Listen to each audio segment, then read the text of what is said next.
Hello guys, सवाल है if the length of a DNA molecule, अगर एक डीएनए की लेंथ गिवन है हमें 1.1 metre, what will be the approximate number of base pair, हमें बताने की कितने बेस पेयर होंगे इस डीएनए के अंदर।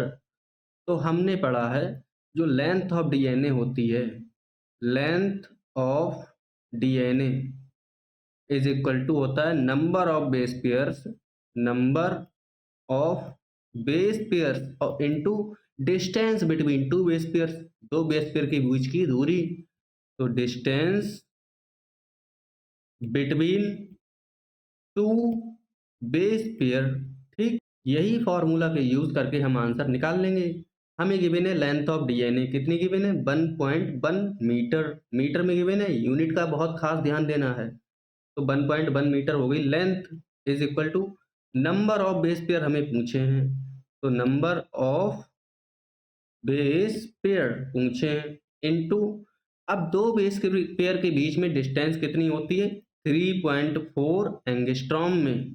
ये तो एंगस्ट्रॉम में होती है, लेकिन जब एंगस्ट्रॉम को मीटर में चेंज करेंगे तो एक एंगस्ट्रॉम इज इक्वल टू होता है 10⁻⁻10 मीटर।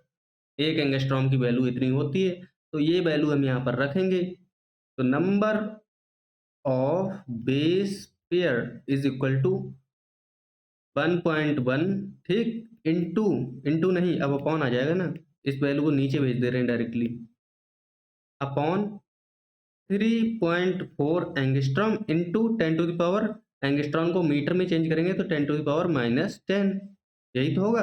अब ये -10 की पावर ऊपर जाएगा जब, तो देखिए क्या आएगा 1.1 इंटू 10⁻10 प्लस का हो जाएगा अपॉन में 3.4, यही तो वैल्यू आएगी। इससे सॉल्व करते हैं, पॉइंट से पॉइंट हटा, 11 3 जा, तो ये कितना आ गया 1 इंटू 10⁻10 अपॉन में आ गया 3, ठीक। और इसे सिंप्लीफाई करेंगे तो 10 इंटू 10⁻9, एक वैल्यू के लिए आगे 10 में कन्वर्ट कर लिया। अब 3 से जब काटेंगे तो 3.3 इंटू 10⁻9 बेस पेयर के अप्रोक्सीमेट आ जाएंगे, लगभग इतने आ जाएंगे, ठीक।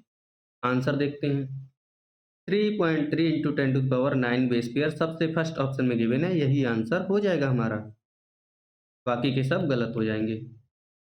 एक तरीका और है इसको सॉल्व करने का, हमारे डीएनए की लेंथ कितनी होती है 2.2 मीटर, हमने सबने पढ़ रखा है।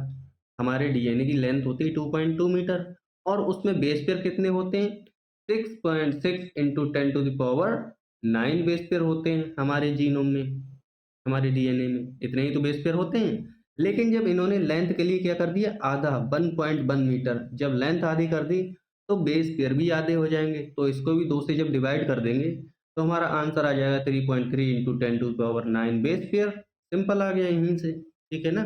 Thank you.